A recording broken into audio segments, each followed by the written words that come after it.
Hello, welcome everyone in my channel. मैं अनामिका आप सबका स्वागत करती हूँ अपने चैनल पे। तो आज हम बात करेंगे कर्क राशि मतलब कैंसर, ठीक है। तो चलिए हम जानते हैं कि क्या क्या केतु महाराज आपके लिए क्या क्या परिवर्तन लेके आ रहे हैं। तो डरिएगा मत, आराम से सुनिए, क्योंकि कोई भी ग्रह ऐसा नहीं है जो आपको हानि पहुंचाता हो। तो इसलिए डरने की ज़रूरत नहीं है, सुनिए, ये आपका बहुत कुछ अच्छा भी करने वाले हैं। तो चलिए हम शुरुआत करते हैं गणपति जी का नाम लेके। ओम गणेशाय नमः। तो हम बात कर रहे हैं केतु की, जो कि ऑलरेडी 18 मई को अपना राशि परिवर्तन कर चुके हैं। वो आपके तीसरे भाव को छोड़कर उल्टे चलते हैं, मतलब जो केतु की चाल है वो उल्टी होती है, जो जिसको वक्री भी कहते हैं। जो नॉर्मल चाल है कि वक्री है तो उल्टे चलेंगे, तो नॉर्मली जो दूसरे ग्रह होते हैं वो सीधी चाल चलते हैं, पर कभी कभी वो भी वक्री होते हैं। तो चलिए ज़्यादा डीप में नहीं जाते, फास्ट बात करते हैं। तो जो केतु हैं वो मई 2025 से दिसंबर 2026 यानी कि करीबन 1.5 साल 18 महीने आपके दूसरे भाव में रहेंगे। तो केतु जो हैं वो राहु से विपरीत हैं। विपरीत विपरीत का मीनिंग है अपोजिट। तो राहु अभी आपके अष्टम में है और केतु एकदम उनके अपोजिट के ग्रह हैं, क्योंकि ये जो दोनों ग्रह हैं वो एक ही एक्सिस पे होते हैं। तो ये दोनों एक दूसरे के अपोजिट होते हैं, इसलिए ये दोनों बहुत बदलाव लाने के कारक हैं। मतलब बहुत ज़्यादा चेंजेस होंगे, ऊपर भी चढ़ाएंगे आपको, एकदम से नीचे भी गिराएंगे। तो राहु जहाँ बहुत बड़ा है, वहीं केतु जो है वो छोटा है। छोटा का मतलब छोटा नहीं, सूक्ष्म, मतलब कहा जाएगा डीप। अभी मैं आपको एक्सप्लेन करती हूँ। ओके, तो ये सूक्ष्मता का कारक है। राहु बड़ी बड़ी चीज़ें हैं, लेकिन उन चीज़ों की जो गहराइयों में जब आपको उतरना है तो केतु आपकी मदद करता है। मतलब केतु की डीप अंडरस्टैंडिंग, मतलब रिसर्च से जुड़ा होता है। इन सब चीज़ों के ग्रह हैं मतलब केतु। तो केतु ग्रह जो आपको फोर्स करता है ना बदलाव लाने के लिए अपने अंदर, और वो केतु है। आपका अंदर क्या चल रहा है, आपकी जो भी, अब चाहे आप स्पिरिचुअल हो, चाहे आप किसी रिलेशन में हो, या किसी किसी भी चीज़ को ये बहुत अंदर से आपको स्टडी करने का मौका देता है, सोचने का मौका देता है। अ, तो इसको बोलते हैं, केतु को सूल भी कहा जाता है, यानी कि कांटा। और कांटा मीन्स अब कांटा तो कांटा ही होता है। केतु को झंडा भी कहा जाता है, यानी कि वो ग्रह जो पहले तो आपको शूल सा चुभता है। जो शूल, आपको लोगों को पता होगा शूल क्या होता है। आई डोंट नो, अगर आप लोग इंडिया से बाहर हैं तो शायद ना पता हो। जैसे शिव जी का त्रिशूल तो पता ही होगा ना, उस वैसे ही वो भी शूल ही है, वो त्रिशूल है। ठीक है, तो कहने का अर्थ ये है कि उम, ये जो केतु ग्रह है ना, पहले आपको शूल जैसा चुभता है, जो थोड़े से बदलाव लाने पर मजबूर करता है। लेकिन ये वही ग्रह है जो आपके नाम का झंडा भी बुलंद करता है। तो कोई टेंशन वाली बात नहीं है। थोड़ी सी आपको परेशानी, बहुत थोड़ी सी देगा, आपको थोड़ी सी तकलीफ होगी, पर फाइनली वो आपको एक पोजीशन पे पहुंचाएगा, आपको सक्सेसफुल बनाएगा। कई लोग जो केतु के प्रभाव प्रभाव को समझते हैं वो झेलते हैं पहले, फिर जब केतु के प्रभाव खत्म हो गया, तो दशा खत्म हो गई, गोचर खत्म हो गया, तो फिर अपने नाम का झंडा भी बुलंद करते हैं। केतु के कार्य कारकों की बात करें तो केतु आध्यात्म, स्पिरिचुअलिटी और मोक्ष, और chemistry, IT industry, research, computer, language, coding, software, ये सब साधना, इन सब चीज़ों के कारक हैं केतु। और इसके साथ ही सर्जरीज के कारक भी केतु ही हैं। इसके साथ ही केतु ऐसे ग्रह हैं जो व्यक्ति को रियलाइजेशन कराते हैं अपनी मिस्टेक्स की। और ये कर्क राशि वालों के लिए, कैंसर वालों के लिए बहुत अच्छा है। तो चलिए हम शुरू करते हैं। तो ये पूरी प्रिडिक्शन जो है केतु पे बेस्ड है, और ये कैंसर मतलब कर्क वाले देख सकते हैं, चाहे वो राशि हो चाहे लग्न, उससे कोई फ़र्क नहीं पड़ता। तो चलिए हम आते हैं करियर पे, तो हम करियर पे बात करेंगे। करियर पे ये अलग से, लेकिन जॉब चेंज हो, करियर में ट्रांसफॉर्मेशन हो, उसका मौका यहाँ पे देंगे।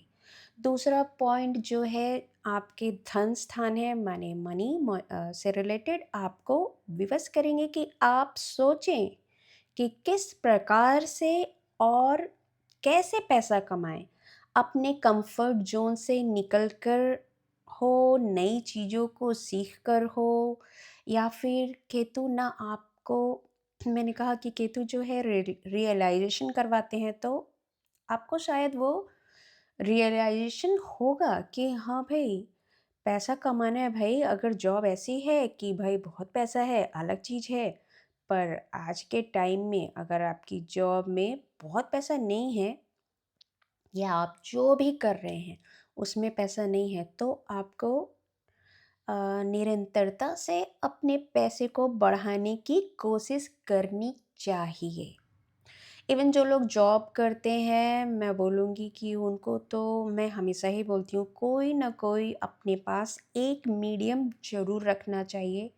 प्राइवेट, अगर प्राइवेट जॉब है तो मतलब स्पेशली आपकी प्राइवेट जॉब है, चाहे वो कितनी भी सैलरी है, तो हुँ, आप देखिए कि कितने लोगों का आप चल रहा है, जो अचानक से जॉब चली जाती है, फिर प्रॉब्लम्स आती हैं, तो यहाँ पे सीखिए कुछ नया पैसा कमाने का ज़रिया।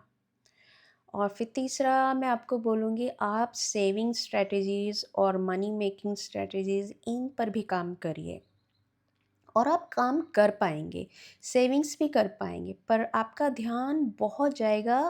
फोर्थ पॉइंट जो कि अ, बहुत पुराना, रीसेंट नहीं कहूँगी, लेकिन बहुत पुराना कोई इन्वेस्टमेंट प्रॉपर्टी का इशू अगर चल रहा था, उसको सॉल्व करने के लिए बहुत अच्छा टाइम है। कोई, अगर आपके जो एंसेस्टर्स थे, आपके दादा, नाना, नानी, जो भी या माता-पिता, उन पे अगर कुछ कभी होता है ना कि अगली पीढ़ी ख़त्म हो गई और अगली तीसरी, उसके बाद भी चले ही जा रहा है, मतलब बहुत लॉन्ग टाइम से कोई कंट्रोवर्सी चल रही, कोई प्रॉब्लम चल रही है, मैं कहूँगी, तो वो आने वाले ये जो बहुत साल टाइम में ये सारे इशू भी जो हैं वो भी ख़त्म हो जाएंगे, मतलब आपको उससे फ़ायदा मिल सकता है।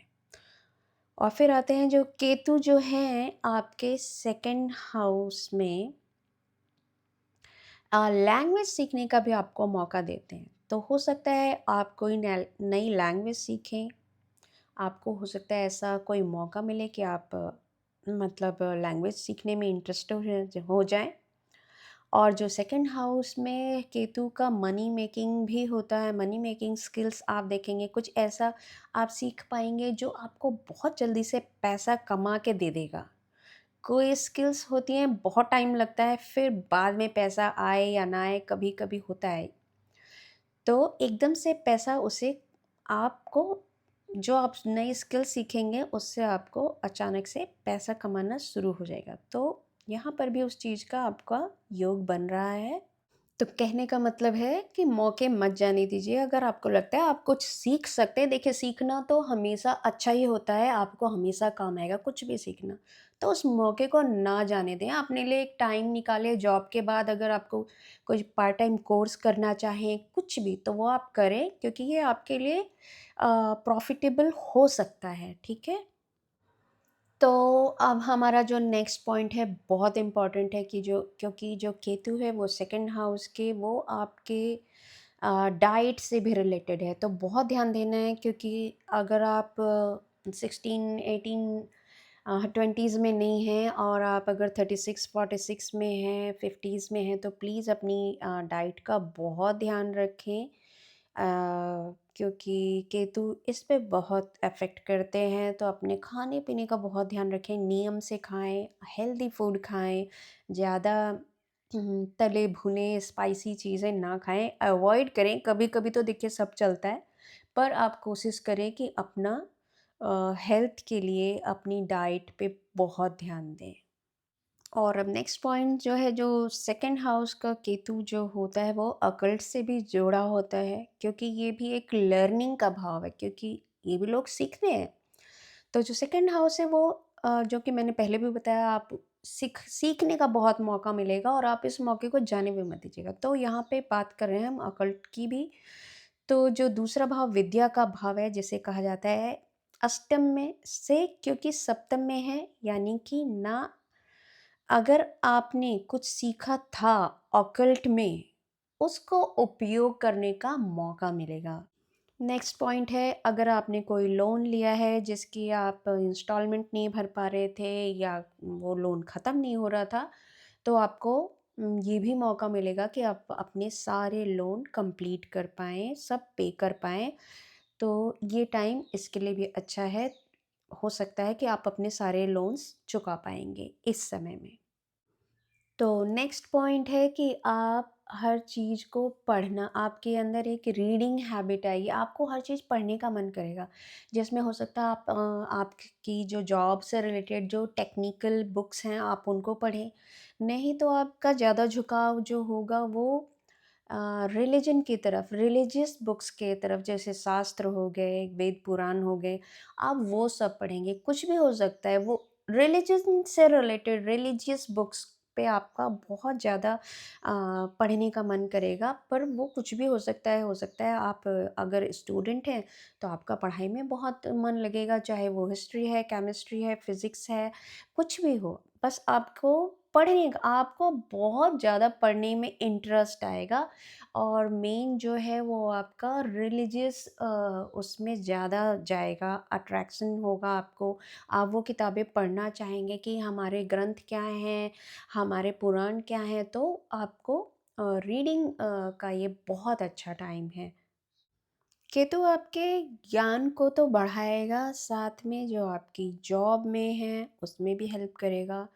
और केतु जॉब चेंज का भी एक कारक है, तो आपकी जॉब भी चेंज हो सकती है और वो अच्छे के लिए होगी, और आपको बहुत सारी अपॉर्चुनिटी मिलने वाली है। आप थोड़ा-सा जो कैंसर वाले हैं, कर्क राशि वाले या लग्न वाले, ये थोड़े से कभी-कभी थोड़ा-सा हो जाते हैं, नहीं, थोड़ा कम्फर्ट ज़ोन में रहना चाहते हैं। कई बार अपनी जॉब बदलना नहीं चाहते।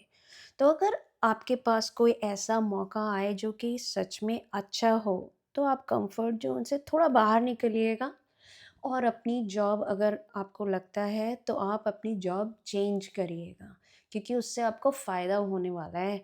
हो सकता है, पर बहुत सोच समझ के डिसीज़न लीजिएगा, पर हर मौके का फ़ायदा उठाइए। ये टाइम जो है, केतु आपको बहुत अपॉर्च्युनिटीज़ दे रहा है लर्निंग की, आपको जॉब चेंजेस की, बिज़नेस चेंजेस चेंजेस की, एक्स्ट्रा जॉब की। मतलब जॉब करते-करते आप एक छोटा-सा कोई साइड बिज़नेस भी कर रहे हैं, और अगर बिज़नेस कर रहे हैं तो उसमें आपका बिज़नेस भी बढ़ा सकते हैं। तो ऑब्वियसली हर चीज़ पे आपको एक्सपर्ट्स की सलाह लेना ज़रूरी है। ऑब्वियसली एक्सपीरियंस लोगों की, अगर आप अभी बहुत यंग हैं, तो एक्सपीरियंस लोगों से एक बार सलाह मशवरा कीजिए और अपनी लाइफ में थोड़ा चेंज लाने की कोशिश करिएगा, जहाँ आपको मौका मिले।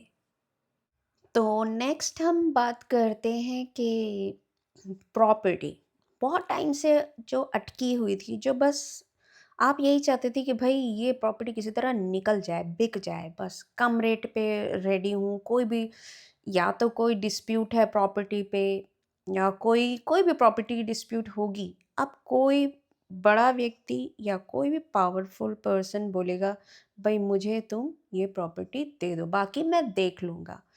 मतलब तुम्हारा उससे कोई लेना-देना नहीं, बस ये आपके लिए ये एक चांस दिख रहा है। ऐसा हो सकता है कि आपकी कोई प्रॉपर्टी डिस्प्यूट में फँसी हुई हो, कोई आएगा, बाय कर लेगा, आपकी प्रॉब्लम फिनिश।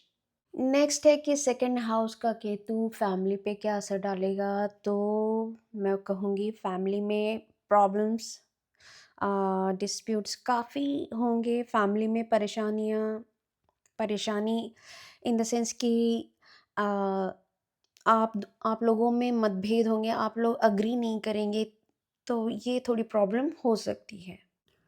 और भाई-बहनों से संबंध बिगड़ने के चांसेस हैं, हो सकता है भाई-बहनों की सेहत पे भी थोड़ा हेल्थ वाइज़ भी थोड़ी-सी प्रॉब्लम आ सकती है और थोड़ी भाई-बहनों में कम्युनिकेशन प्रॉब्लम भी आएगी, जो कि आप एक्सप्रेस नहीं कर पाएँगे। वैसे भी थोड़ा-सा एक्सप्रेशन की प्रॉब्लम कैंसर वालों की होती है, वो अपनी मन की बातों को ढंग से एक्सप्रेस नहीं कर पाते। थोड़ा कन्फ्यूज़न क्रिएट होगा क्योंकि कई चीज़ों उम, आप देखेंगे कि आप बहुत कन्फ्यूज़ रहेंगे और स्पेशली अगर आपका जो मून और वीनस है ख़राब है कुंडली में, तो इसमें कन्फ्यूज़न के कारण और दिक्कत होगी। तो इस पे थोड़ा ध्यान देना है। और वेरी इम्पोर्टेंट, गलत इन्वेस्टमेंट से बचिएगा क्योंकि कई बार होता है पैसे होते हैं और लोगों ने गलत जगह इन्वेस्ट किया और नुकसान हो सकता है। तो पैसा इन्वेस्ट करने से पहले बहुत बार सोचिएगा, बहुत एक्सपीरियंस लोगों की सलाह मशवरा कीजिएगा क्योंकि यहाँ थोड़ा आपको केयरफुल रहना है। इन्वेस्टमेंट से पहले आपको बहुत ज़्यादा सोच विचार करना है तभी कहीं पैसा लगाइएगा क्योंकि ये थोड़ा रिस्की है आपके लिए इस टाइम पे, तो थोड़ा इस बात का ध्यान दीजिएगा। और ऑफ़िस में अपने कुछ कलीग्स से बचिएगा क्योंकि वो हो सकता है आपको थोड़ा प्रॉब्लम दे सकते हैं। तो अपने कलीग्स से बच के रहिए, अवॉइड करिए चीज़ों को, प्रॉब्लम ना हो वही बेटर है। और कुछ केसेस में ऐसा हो सकता है कि आप की प्रॉब्लम ना हो इस वजह से कुछ थोड़ा बहुत झूठ बोलेंगे ताकि माने प्रॉब्लम सेटल हो जाए और प्रॉब्लम ना बढ़े और वो आपके लिए अच्छा नहीं है, इसलिए झूठ बोलने से आपको बचना है क्योंकि यहाँ ये जो केतु है ना आपसे झूठ भी बुलवाएगा, तो आप थोड़ा ध्यान दीजिएगा क्योंकि आपकी नीयत ख़राब नहीं है, आप इसलिए बोलेंगे ताकि प्रॉब्लम फिनिश हो जाए, सब कुछ सेटल हो जाए, पर ये आप पर नेगेटिव असर दे सकता है, इसलिए ध्यान दीजिएगा, झूठ बोलने से बचिएगा। और आपकी मैरिड लाइफ़ पे आते हैं, लव लाइफ़ पे आते हैं, तो मैरिड लाइफ़ में ये थोड़ी प्रॉब्लम दिखा रहा है, डरने वाली बात नहीं है, आप अगर सब कुछ बैलेंस रखेंगे तो कुछ नहीं होगा, पर ये मैरिड लाइफ़ में प्रॉब्लम्स हो सकती हैं और आपके पार्टनर की तबीयत भी ख़राब हो सकती है, अगर और हो सकता है कि सडन डिटैचमेंट की भावना भी पार्टनर्स के बीच में आ सकती है। वो लव लाइफ में भी दिक्कत रहेगी क्योंकि डिफरेंट ओपिनियन बहुत रहेगा। दोनों के जो ओपिनियन हैं वो इतने ज़्यादा डिफरेंसेस स्टार्ट हो जाएँगे उनमें आपस में कि उसकी वजह से थोड़ा कम्युनिकेशन प्रॉब्लम आ सकता है, कन्फ्यूज़न बढ़ सकती है, तो ये प्रॉब्लम आ सकती है। तो जहाँ तक देखा जाए पर्सनल आपकी फैमिली लाइफ भी थोड़ी डिस्टर्ब है, लव लाइफ भी डिस्टर्ब है और अगर आप मैरिड हैं तो लाइफ पार्टनर के साथ भी प्रॉब्लम है। तो आप थोड़ा सँभल के चलिए, थोड़ा-सा कंट्रोल करके चलिए, थोड़ा बैलेंस वे में बात करिए। अगर लग रहा है वो सामने वाला थोड़ा हाइपर हो गया तो आप थोड़ा डाउन हो जाइए, नहीं तो बात बिगड़ सकती है, इसलिए इस चीज़ पे बहुत ध्यान दीजिए। और अब बात करते हैं सेहत की, जो मैं पहले ही बोल चुकी हूँ, बता चुकी हूँ कि आपको डाइटरी चेंजेस करने की ज़रूरत है क्योंकि जो मेटाबॉलिक डिसऑर्डर बहुत रहेंगे, डायबिटीज़ की प्रॉब्लम्स आ सकती है और स्टमक से जुड़ी हुई प्रॉब्लम्स भी हो सकती हैं, डेंटल प्रॉब्लम भी हो सकती है, आई से रिलेटेड भी आपको थोड़ी बहुत प्रॉब्लम हो सकती है। तो डाइटरी इश्यूज़ रहेंगे, फूड इन्फेक्शन, बाहर का खाना, जितना भी जितना कम से कम आप खा सकें उतना अच्छा है। आप घर में खाइए और अच्छी डाइट लीजिए, सब कुछ बाहर का खाना अवॉइड ही करिए, जो कि क्योंकि आपको हाइजीन का बहुत ध्यान रखना है, नहीं तो इन्फेक्शंस के बहुत ज़्यादा चांसेस हैं। तो इन शॉर्ट अगर मैं पूरा कर्क वालों के लिए अगर बात करूँगी तो करियर वाइज़ बहुत अच्छा है, एजुकेशन वाइज़ बहुत अच्छा है, रिसर्च के लिए बहुत अच्छा है, हेल्थ पे आपको ध्यान देना है। अगर आप अपने हेल्थ का ध्यान दे रहे हैं, अच्छे से डाइट ले रहे हैं, एक्सरसाइज़ेज़ कर रहे हैं, तो वो भी प्रॉब्लम आपको नहीं आएगी। आप पहले ही अलर्ट हो जाइए, इससे पहले कि आपको कोई प्रॉब्लम आए, आप पहले ही अलर्ट होइए, पहले ही प्रिकॉशंस लीजिए, तो आपको प्रॉब्लम नहीं आएगी। फैमिली में भी छोटे-मोटे थोड़े बहुत रहेंगे प्रॉब्लम थोड़ी बहुत, पर उसको भी आप बैलेंस कर सकते हैं। तो देखा जाए तो करियर के लिए बहुत अच्छा है, बहुत बहुत अच्छा है ये टाइम आपके लिए। बस आपको अपनी हेल्थ पे ध्यान देना है। तो नेक्स्ट मैं बोलूँगी एंड में, अगर आपको कोई उपाय करना है तो कोई उपाय, बहुत लोग तो बहुत इतना वैसा बताते हैं कि आप सोच भी नहीं सकते वो सब करने की। तो सिंपल, आपको सिंपल गणेश जी की पूजा करनी है और शिवलिंग पे अगर जल चढ़ा सकते हैं तो बहुत अच्छी बात बात है। और अगर आप इंडिया में नहीं हैं, आपके पास मंदिर अवेलेबल नहीं है, तो शिवलिंग नहीं है, तो कोई बात नहीं, आप शिव जी की बस पूजा, शिव जी का बस ध्यान करिए और गणपति जी का। और अगर आप कर सकते हैं तो गणपति जी का, अगर आपके इंडिया में कोई रिलेटिव्स हैं, आपके अगर पेरेंट्स हैं तब तो बहुत अच्छा, आप पेरेंट्स आपके लिए कर सकते हैं आपके नाम से गणेश जी की पूजा, और शिवलिंग पे जल चढ़ा सकती हैं। आपकी मदर आपके लिए कर सकती हैं, अपने बच्चों के लिए मदर्स पूजा कर सकती हैं। तो अगर आप विश्वास रखते हैं तो करिए, नहीं तो कोई बात नहीं, बस आप अपने अच्छे कर्म करिए, क्योंकि अच्छे कर्म ही आपको आगे बढ़ाते हैं, आपको तरक्की देते हैं, आपको आत्म शांति देते हैं। आपको जो पीस मिलेगा ना, वो जब आप अच्छा करेंगे तभी मिलेगा। अगर आप पूजा पाठ नहीं कर पा रहे हैं, नहीं करते हैं, या आप करना नहीं चाहते, तो आप अपने कर्म अच्छे रखिए। आप अपने, कहने का मतलब, दूसरों की मदद करिए, झूठ मत बोलिए, दूसरों का बुरा मत चाहिए, तो वो भी एक तरह से भगवान की सेवा है। जब अगर पूजा न करके आप सिर्फ ये काम करते हैं तो ये भी भगवान की सेवा, भगवान उससे भी खुश हो जाते हैं। भगवान नहीं कहेंगे आपको कि तू मेरी पूजा कर पर दूसरों को गालियाँ दे, ठीक है। तो कहने का मेरा ये समझाने का ये मेरा तरीका है। कहने का मतलब, अगर आप पूजा पाठ नहीं कर पा रहे हैं या आपका मन नहीं लगता, तो आप अपने कर्म अच्छे रखिए, आप अपने एक्शंस अच्छे रखिए, आप अपनी लैंग्वेज पे कंट्रोल रखिए, कभी ख़राब मत बोलिए, कभी किसी का बुरा मत सोचिए। आप अगर किसी का अच्छा नहीं कर रहे, वो अलग चीज़ है, पर आप किसी का बुरा मत सोचिए, उसके बारे में बुरा मत सोचिए, उसके लिए बुरा मत करिए। आप अपने से, अपनी अपनी तरफ से आप जितना किसी का अच्छा सोच सकते हैं, अच्छा कर सकते हैं, वही असली पूजा है। तो चलिए दोस्तों, आज हम वीडियो ये ऑडियो मैं बोलूँगी यहाँ ख़त्म करते हैं। और अगर आपके फैमिली मेम्बर में आप कोई और दूसरी राशि के लोग हैं, तो अगर आप उनके बारे में जानना चाहते हैं तो प्लीज़ कमेंट बॉक्स में मुझे लिख के भेजिए, तो मैं उस राशि का भी ऐसे डिटेल में, केतु का जो प्रभाव है वो मैं डालूँगी। नहीं तो मैं ज़्यादा कर्क वालों पे डालती हूँ, क्योंकि मेरी खुद की राशि कर्क है, तो मैं ज़्यादा वीडियोस कर्क पे ही डालती हूँ। पर अगर आप इंटरेस्टेड हैं, दूसरी राशियों के बारे में भी जानना चाहते हैं, तो प्लीज़ कमेंट बॉक्स में ये ज़रूर लिखिए किस राशि के बारे में मैं अपनी नेक्स्ट वीडियो डालूँ। तो आई होप आपको मेरी वीडियो पसंद आई होगी। थैंक यू, बाय, सी या, चाओ।